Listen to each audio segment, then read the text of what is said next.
언약궤가 돌아오는 이야기를 좀 나누려고 합니다. 여러분 어느 때 좀 짜증이 좀 많이 나세요? 물론 일이 잘 안 풀리고 내가 원하는 만큼 뭔가 이루어지지 않고 이럴 때 이제 짜증 나고 뭐 화도 나고 기분도 나고 마음도 다운되고 하죠. 저희 딸은 이번 주 이제 금요일 날 봤던 시험에 폭망해서 네 그런 사건들이 있었고요. 그래요. 아니 자기는 100점 맞으려고 했는데 택도 없는 점수가 나온 거예요. 그래서 이렇게 짜증 나고 왜 엄마 아빠한테 네가 못 벌었고 엄마 아빠한테 짜증이야. 이게 마음의 여유가 없어지는 거죠. 여러 가지 일들로. 그것이 어떤 인생의 큰 죽고 사는 문제가 아니어도 삶의 일상 속에서 주어지는 내가 원치 않는 일들로 인하여 마음의 여유가 없어지면서 짜증과 불평과 두려움과 뭐 이런 것들이 복합적으로 매일같이 왔다 갔다 하면 일어나잖아요. 제가 부목사로 있을 때는 늘 바쁘니까 시간이 24시간이 부족하니까 마음의 여유가 없는 거예요. 할 일은 너무 많고 쳐내야 되는 일들은 너무 많고 또 신방을 해야 되는데 신방은 쳐내는 게 아니잖아요. 만나서 대화를 나누고 마음을 나눠야 되는데 목사의 마음에 너무 할 일이 많아서 여유가 없으니까 신방이 안 돼요. 그분은 될지 모르겠어요. 그래도 목사가 기도해 주니까. 그런데 제 마음에 그분을 상대방을 담아낼 여유가 없는 거예요. 그래서 노래하는 교회 개척하고 나서 뭐가 바쁘냐 하실 수도 있는데요. 나름 엄청 바쁘거든요. 그래서 항상 고민이 뭐냐면 의도치 않았던 그러니까는 약속되어 있지 않은 분들을 만나는 경우가 많고 그것이 당연하잖아요. 왜 목사를 찾아오는 거는 너무 저한테는 감사한 일이죠.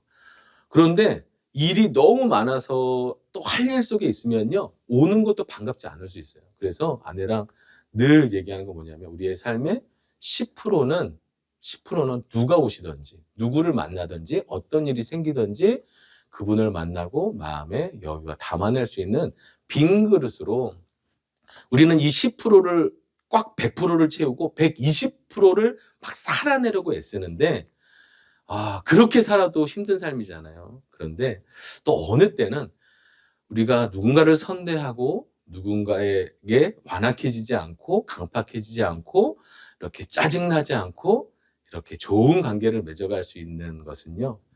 마음의 여유인 것 같아요. 그래서 항상 기도합니다. 우리 여보, 우리의 에너지에서 10%는 항상 남겨두자고.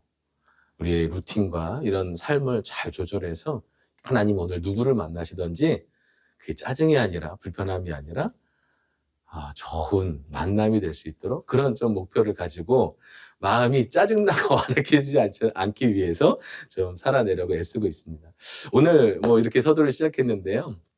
이 법계 도라는 이야기 속에서 오늘 이런 좀 이야기들이 있어요. 하나님의 유머가 좀 담겨 있는 이런 것으로 우리를 또 교훈하시네? 라는 좀 그런 좀 감동을 받았는데요.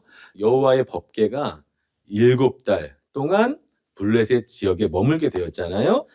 그들에게 닥친 재앙이 이제는 지칠 대로 지쳐버렸고요. 그래서 그들이 이게 이스라엘의 신 때문에 저 법궤 때문에 일어난 일이구나라고 이제는 좀 인정을 하고 그들에게 속해 있는 제사장 그리고 복술자들을 불러서 이 법궤를 어떻게 그냥 사실 버려도 되잖아요. 그런데 그만큼 재앙이 무서웠던 거예요. 그러니까 그냥 버리고 태울 수 없고 돌려보내야 되겠다고 생각한 건데요. 어떻게 잘 돌려보낼 수 있을지를 고민을 합니다. 제사장과 복술자들은요. 이 법궤를 그냥 보내지 말고 금독종 5과 금지 5으로 뭘 드려요? 속건제를 드리고요.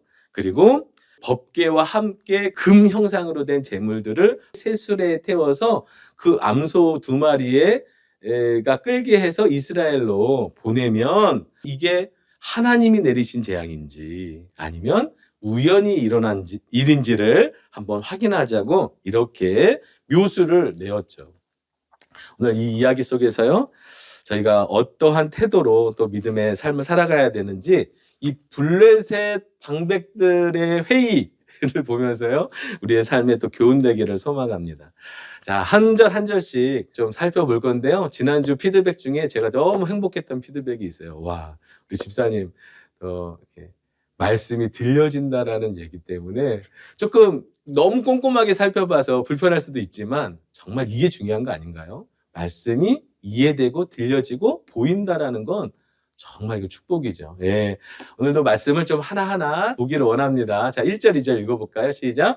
여호와의 궤가 블레셋 사람들의 지방에 있은 지 7달이라. 블레셋 사람들이 제사장들과 복술자들을 불러서 이르되 우리가 여호와의 궤를 어떻게 할까? 그것을 어떻게 그 있던 곳으로 보낼 것인지 우리에게 가르치라. 7달이죠, 7달. 이 7달은요, 5장에서 봤던 그 시간들이에요. 어떤, 그 법계의 여정이 어떻게 됐죠? 아스돗, 가드, 에글론까지 옮겨가는 이 시간이 바로 7달이었죠. 극심한 고통과 죽음에도 아닐 거야, 우연일 거라고 우기면서 법계를 다른 지역으로 옮겨가며 보냈던 그 시간들, 마치 애굽의 바로처럼 그렇게 하나님의 재앙을 겪으면서도 마음이 어떻게 됐어요? 완악해져서 하나님을 대항하며 우연일 거라고 이렇게 생각하며 하나님을 주되심을 인정하지 않고 버텼던, 결국은 그 재앙의 끝은 보낼 수밖에 없었던 그 결과 끝이었잖아요. 7달이라는 건 이제 하나님의 완전수죠. 그 7달의 재앙을 받고 하나님의 역사를 이제 인정하는 거예요. 7달의 재앙을 겪은 후 하나님의 법궤를 다시 이스라엘로 돌려보낼 방법을 모색하는데요. 누구에게 얘기하냐면 제사장들과 복술자들은 누구냐면 다곤신을 섬기는 제사장들과, 복술자들은 뭐냐면요, 점쟁이에요, 점쟁이. 자신의 신을 의지해서 점을 치는 사람을 복술자라고 합니다. 그래서 점쟁이라고 해석해도 돼요. 자, 이 사람들이 어떻게 옮겨야 하는지를 오늘 조언을 하는데요. 자, 3절입니다. 그들의 조언을 좀 들어볼까요? 시작. 그들이 이르되 이스라엘 신의 궤를 보내려거든 거저 보내지 말고 그에게 속건제를 드려야 할지니라.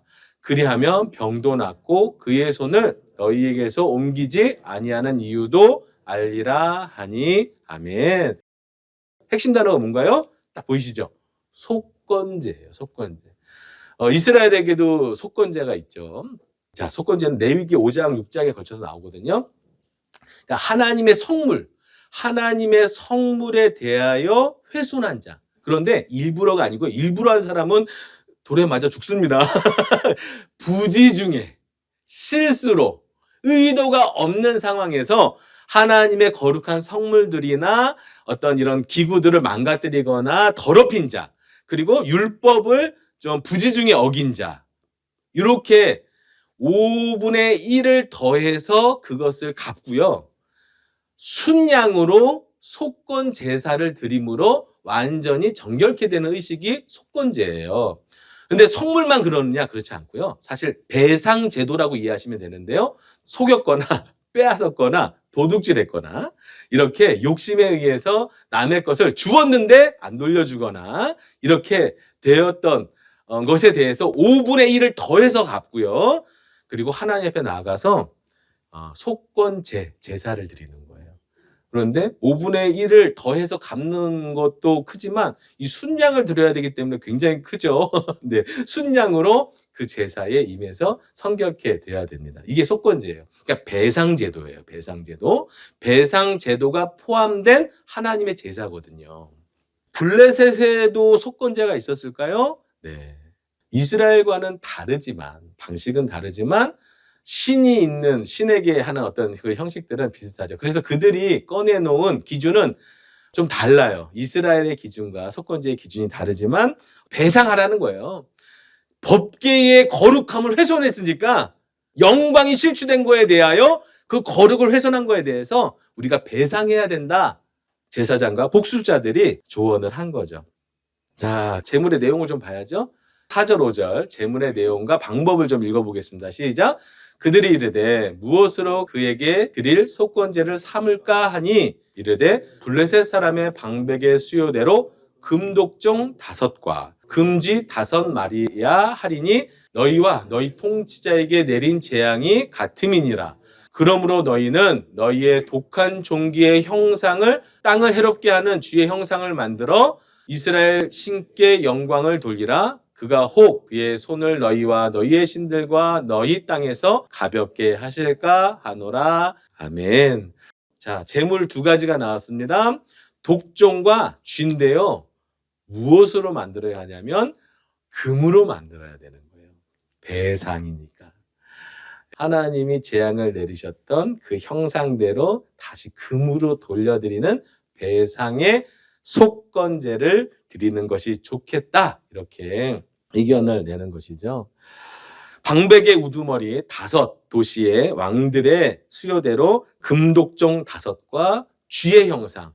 이게 아마 독종이 쥐로 인해서 전염병이 생겼을 거라고 생각을 해서 그랬던 것 같습니다. 자, 그러면서요. 좀 특별한 단어가 하나 나왔는데요. 5절에 저 빨간색만 다시 읽어볼까요? 시작. 이스라엘 신께 영광을 돌리라.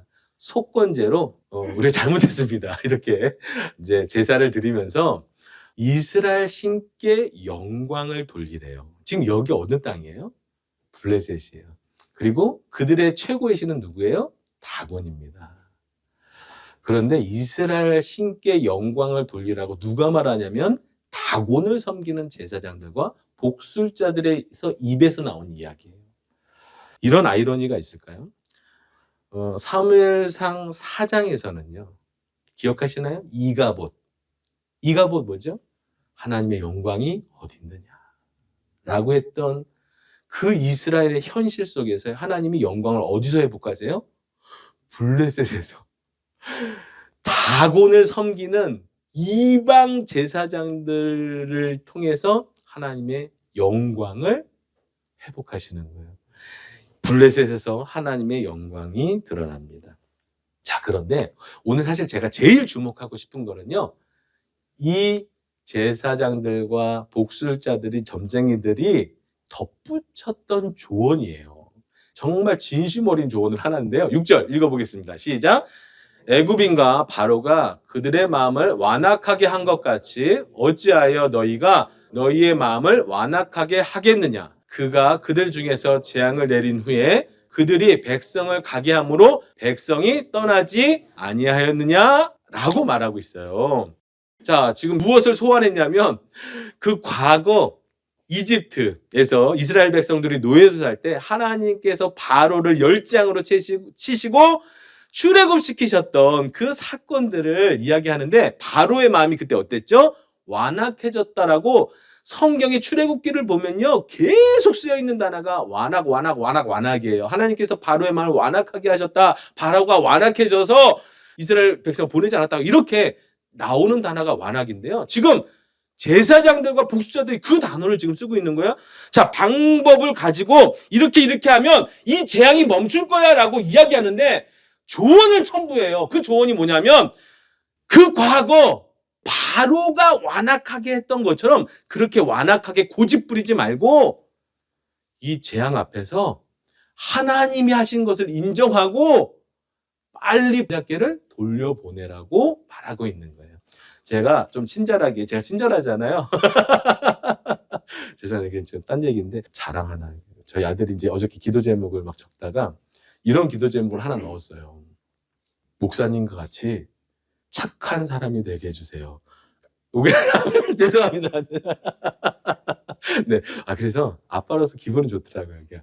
네. 근데 제가 빼라. 어디, 예수님 닮아가야지.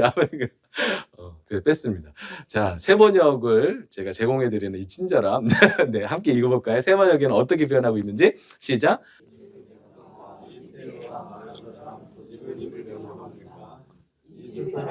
이스라엘 사람 가게 한 것은 주님께서 그들에게 온갖 재앙을 내리신 뒤가 아니었습니까? 라고 제사장과 점쟁이들이 고집 부리지 말고 완악해지지 말고 재앙 더 겪고 더 초라해지고 모든 것을 폭망한 다음에 보내지 말고 빨리 순종하시라 이렇게 얘기하고 있는 거예요. 근데 재미있는 게 있습니다. 이 완악이라는 단어를 쓸 때 사무엘 저자는요, 출애굽기에 있는 단어를 갖다 쓰고 있지 않아요. 출애굽기의 단어는 하자크입니다. 그것도 강하게 한다는 뜻이에요. 마음을 강하게 단단하게 한다는 뜻이에요. 그런데 여기서 완악은요, 하자크를 쓰지 않고요, 지금까지 써왔던 단어인 카베드를 쓰고 있어요. 자, 카보드는 명사고요, 카베드는 동사예요.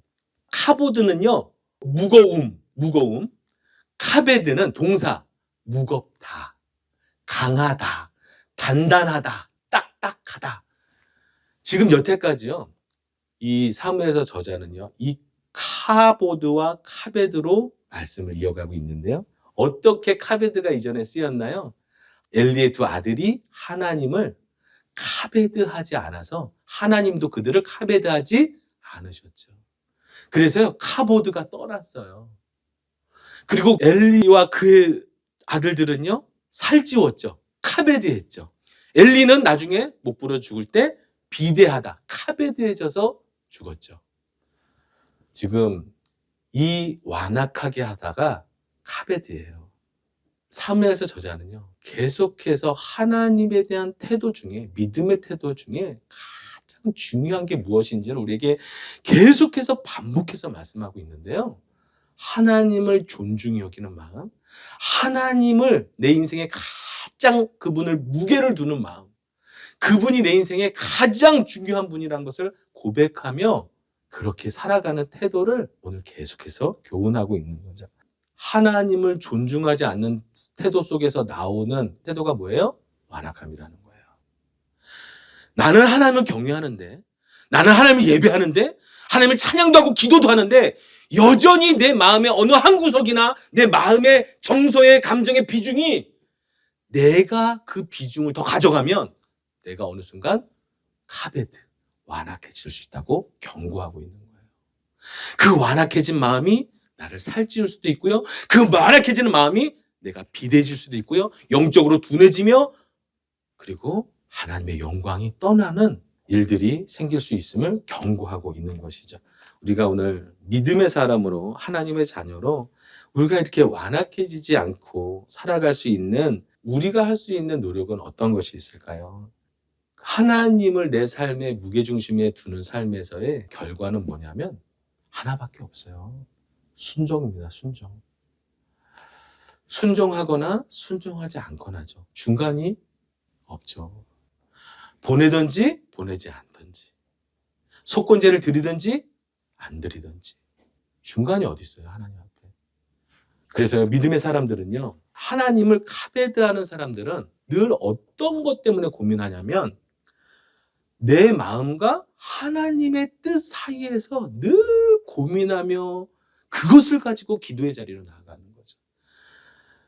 내 원하는 것과 하나님의 마음의 그 간격 속에서 괴로워하면서 하나님 앞에 순종하기 위하여 기도하는 자가 바로 하나님의 사람들이죠. 근데 그냥은 안 돼요. 목사도요, 그냥 안 돼요. 목사도 하나님 앞에 순종하려면 어떻게 해야 되는 줄 아세요? 그 충돌하는 그 마음을 갖고요, 주님 앞에 엎드릴 때만 가능하더라고요. 그래서 기도는요, 내 것을 이루기 위한 도구가 아니고요, 하나님 앞에 순종하기 위한 방법이에요. 말씀으로 주의 뜻을 듣고 기도로 순종하는 거예요. 이게 우리의 삶의 패턴이 돼야 되는 거죠. 이래야 블레셋 방백들처럼 초라한 인생을 살지 않는 거예요. 그런데 하나님을 모르는 사람들이야 그럴 수 있죠. 그러니까 하나님 모르니까, 뜻을 모르니까, 하나님 마음을 모르니까. 그런데 하나님 믿는 자녀도 완악해질 수 있다고 지금 이야기하는 거예요. 노래하는 교회 예배 동역자 여러분, 우리도 하나님을 믿고 사랑하지만 하나님을 카베드한다고 말하지만 결국 내 마음이 카베드되는, 단단해지는 완악함을 경험할 수 있는 걸 인정하고 하나님 앞에 그분을 카베드함으로 이렇게 순종의 삶을 살아가는 예배자 되기를 간절히 소망합니다. 자, 참 재밌어요. 이 판단을 보면은요, 블레셋 제사장들과 점쟁이들이요, 제시한 방법이 괜찮은 거예요. 물론 하나님이 레위기에 말씀하셨던 그런 속건제와 딱 맞는 건 아닌데요. 그 하나님 앞에 어떻게 해야 될지를 속건제를 드리려는 애씀과 다시 돌려보내려는, 완악해지지 말자고 하는 그 마음의 태도들은요, 배울만 하죠. 참 신기하지 않나요? 왜 신기할까요? 이스라엘 백성들은 하나님을 이용했어요. 그래서 지금 어저께가 지금 빼앗겼잖아요. 근데 오히려 블레셋 땅에서요, 이 블레셋 이방인들이 하나님 앞에서 완악해지면 안 된다고 지금 얘기하고 있는 거예요. 아이러니죠. 하나님의 유머죠. 그러니까 이런 거예요. 하나님의 백성이 완악해지면 너희 블레셋 이 사람들보다도 못한 거야 라는 반면교사를 깨닫게 하시는 거죠. 이 하나님을 믿으면서도 하나님을 카베드하지 않는 우리 신앙을 오늘 꼬집고 계신 거죠. 자, 이제 어떻게 보낼지 구체적인 방법이 7절, 8절에 나와 있는데요. 읽어보겠습니다. 시작. 그러므로 새 수레를 하나 만들고 멍에를 메어보지 아니한 젖나는 소 2마리를 끌어다가 소의 수레를 메우고 그 송아지들은 떼어 집으로 돌려보내고 여호와의 궤를 가져다가 수레에 싣고 속건제로 드릴 금으로 만든 물건들은 상자에 담아 궤 곁에 두고 그것을 보내어 가게 하고. 아멘. 예, 이제 구체적인 방법이 나왔어요. 뭐죠? 새 수레. 고대 시대에는요, 이렇게 성물과 이런 신상들을요, 새 수레. 왜 새 거여야 할까요? 더럽혀지지 않은, 예, 거룩한, 구별된. 자, 새 수레에다가요, 존중하는 거죠. 새 수레를 만들어서 멍에를 메어보지 아니한, 이렇게 돼 있는데, 멍에를 한 번도 메어보지 않아서 소가 아주 그냥 예뻐요. 그냥 거룩해. 구별돼 있어요. 깨끗한 새소 같아. 그런 것도 의미가 있는데, 또 하나, 멍에를 메어보지 않았으니까요, 멍에 매는 것이 얼마나 힘들겠어요. 얼마나 몸부림치겠어요. 자, 젖나는 소 2마리. 젖나는 소 2마리는 이제 새끼를, 송아지를 낳아서 아직 젖을 떼지 아니한 그런 본능이 있는, 모성의 본능이 있는 소를 의미하고요. 그런데요, 그 송아지를 어떻게 하는 거예요? 그 어미가 보는 앞에서 떼어서 집으로 돌려보내는 거예요. 어미는 멍에를 매게 해서 수레를 끌게 하고 그 자리에서 송아지 새끼들을 떼다가 보낸다는 거예요. 자, 이 속에 담겨져 있는 블레셋 이 제사장들과 점쟁이들의 의도를 아시겠나요? 시험하는 거죠. 시험하는 거죠. 그러니까 그 하나님의 거룩은 속건제로 돌려드리며 거룩을 훼손하지 않는 범위 내에서 새 것으로 이렇게 포장을 하는데 진짜 하나님인지 보자는 거예요. 멍에도 메어보지 않았고 젖을 먹여야 되는 새끼를 데리고 있고, 그리고요, 그 자리에서 떼어서 이별을 시켜서 그 길을 가게 하는데 또 2마리예요. 2마리가 뭐예요? 성경에서도 2-3사람의 증인이 필요하죠? 이 송아지 1마리 갖고는 확인이 불가능. 2마리로 이것을 지켜보겠다. 자, 9절에 보면은요, 그 의도가 나와 있죠? 9절을 읽어보겠습니다. 시작. 보고 있다가 만일 걔가 그 본 지역 길로 올라가서 베스메스로 가면 이 큰 재앙은 그가 우리에게 내린 것이요, 그렇지 아니하면 우리를 친 것이 그의 손이 아니요 우연히 당한 것인 줄 알리라 하니라. 하나님의 재앙인 것을 인정하는 듯 하면서도 또다시 하나님을 시험하는 무례함을 보이고 있죠. 그런데 이게 안타까운 거는요, 하나님을 안 믿는 사람들의 마음뿐만 아니라 하나님의 자녀의 자격을 얻은 우리도 노골적이진 않은데 이렇게 하나님을 시험하려는 나쁜 마음들이 있어요. 죄성이죠. 죄성이죠. 하나님 계시면 나한테 좋은 걸 주셔서 한번 증명해 보시라고, 주가 주 되심을 나의 삶에 내가 원하는 걸 들어주심으로 증명해 보라고 마치 하듯이 그런 안타까움이 있는 거죠. 수레를 끄는 법을 모르는 소를 가져다가 새끼를 떼어내며 가보지도 않은 길을 걷도록 만들면서 당신이 하나님인 걸 증명하라고 이야기하고 있는 거예요. 상식적으로, 그러니까 우리는 상식 중요하잖아요. 상식적으로 이 소들이 수레를 끌어야 되나요? 상식적으로 하나님은 상식에서 벗어나신 분인가요? 하나님은 늘 기적으로만 역사하시나요? 하나님은 상식적인 분이세요. 하나님 우리에게 가장 상식적이고 가장 보편적인 은혜와 진리들로 우리의 삶을 모든 사람들이 그 상식 안에서 살도록 은혜를 그 상식이 은혜예요, 사실은.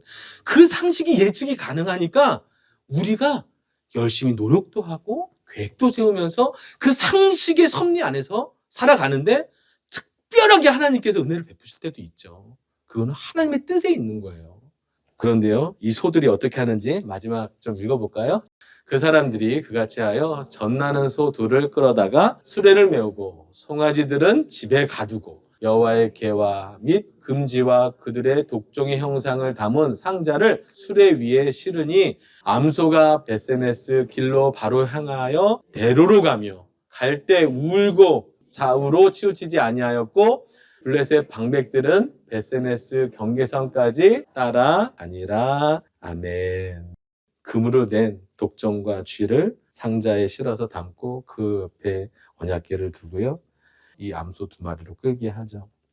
하나님께서는요, 이런 장면들이 스스로 홀로 이기셔서 다시 왕이 귀한 이스라엘로 지금 귀환하고 돌아오고 계세요. 스스로의 영광을 가지고 스스로의 능력으로 이 전쟁에서 이기신 후에 지금 이 전리품들을 취해서 지금 돌아오고 계시는 거죠.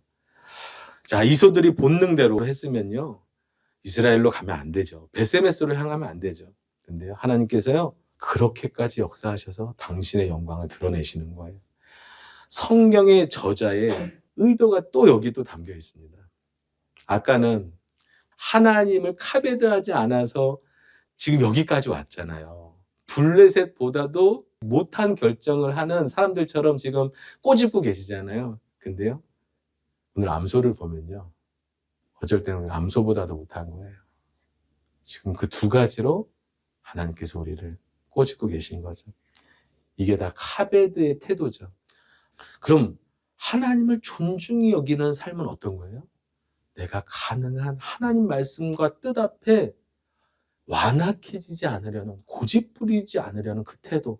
마치 소처럼 내 본능과 본성과 새끼와 불편함과 멍에를 메고 가더라도 그 길을 울면서 가더라도 주의 길로 이스라엘을 향하여 법궤가 있어야 할 곳으로 가게 하는 그 암소 2마리의 그 짐승의 태도를 가지고 지금 이스라엘 백성들을 교훈하고 계신 거예요. 12절 좀 다시 한번 읽어볼까요? 네, 12절이요. 암소의 이야기인데 왜 이렇게 교훈이 되죠? 12절 다시 한번 읽겠습니다. 시작. 암소가 벳세메스 길로 바로 행하여 대로로 가며 갈 때 울고 좌우로 치우치지 아니하였고 블레셋 방백들은 벳세메스 경계선까지 따라가니라. 아멘. 믿음이 없는 사람들은 경계선까지 따라가며 끝까지 하나님을 시험하죠. 그런데요, 이 짐승인 본능을 가진 이 소가요, 울면서 그 길을 가고 있어요. 카베드의 믿음이 있어요. 카베드의 믿음. 하나님을 무겁게, 하나님을 존중히 여기는 그 카베드의 믿음이 있는데요, 오늘 하나님을 존중히 여기는 그 태도는 순종으로 드러난다는 거예요. 마음을 완악하게, 완악하게 카베드하지 않고요, 이소처럼 순종하는 마음으로 그 길을 울며 가더라도 가는 그 신앙을 오늘 우리에게 교훈하고 계십니다. 삶의 현실로 인하여 우리의 마음이 단단해지고 고집스러워질 때가 있죠. 100%, 120% 삶을 버겁게 살아내면서 부대끼면서 우리의 마음에 여유가 없어질 때가 많죠.